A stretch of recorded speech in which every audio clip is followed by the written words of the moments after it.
Hello friends, welcome to Geeky Sanjay. Today we will install the IntelliJ IDEA. For this we will just open Google and type here IntelliJ download. Whenever we type IntelliJ download, we will get this JetBrains website which will redirect to directly in the download page. So we will click on it. If you are coming directly from the home, you have to click on the download button, then you will come here. Okay. Now you can see we have a three tabs: Windows, Mac OS, and Linux. And here we have a IntelliJ IDEA Unlimited. So we will not install this because we do not have a license for this, because it is only for the 30 days. And if you have a license, you already generated your license, you can download from here and you can put your license there. So for that I will create a separate video how to activate the window.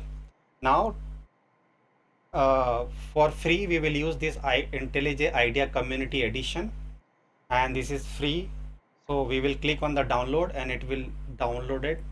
Okay, so to save time, I already downloaded it because it is a big file, and I will start to install it. So first double click on it.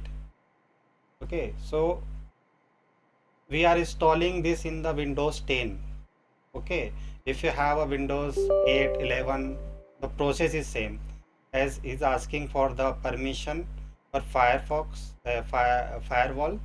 So we just make it yes. Okay, so you can install in any window, process is same, so don't worry. So I have a Windows 10, that's why I'm doing here.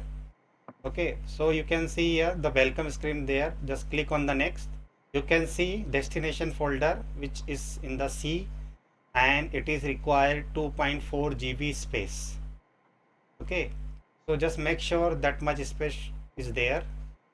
Next, you can see first option is create desktop shortcut. We will check it. Okay, after checking, means why we are checking it, because we have to make a shortcut on desktop. Second is update context menu, check mark. Okay, whenever like this option, what it will do, whenever we create a Java project in any folder, that time we can right click on that folder and directly we can open that as a project in IntelliJ.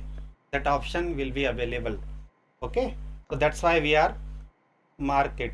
Okay, next is update path variable. So here we have a add bin folder. We will check mark this also, so we do not have to write everything, just we will set up automatically after doing this, because bin folder is required for this.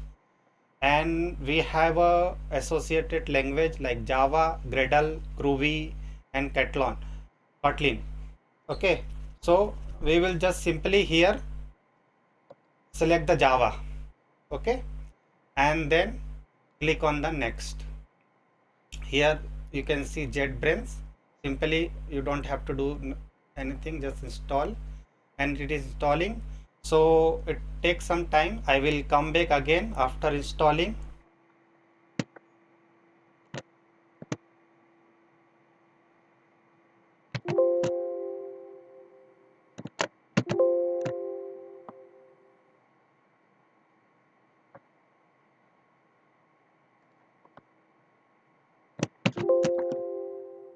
As we can see here, the IntelliJ IDEA Community Edition setup is done.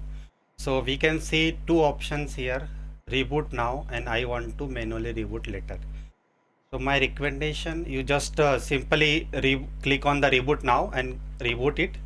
But I'm just selecting the second option to continue this video. So finish. As you simply can see here, it is created a shortcut IntelliJ IDEA communication. Double click on it, so it is opening. It will take some time to open based on your system speed, and my system is pretty fast. So as you can see here, it's showing configure installation directly or do not import setting. Okay, so we do not have to import any setting, so just simply click OK. So it will start because we do not have any configuration till now. So just we will start directly, and it's taking some time. So yeah, it's opening. As you can see, it is open. Welcome to IntelliJ IDEA. So we can see project open and get from VCS. Okay, VCS means version control system. I already created a one video on the GitHub and Git. So if you have any confusion how to work this version control system, please go and check. I just attached that video on the top of this video. I just on the top of this, so you can see from here also. Okay, so we will create a new project. Simply click on the new project. So it's detecting JDK. Yes, as you can see, we open it, and here we just write our folder name. So I'm keeping like Geeky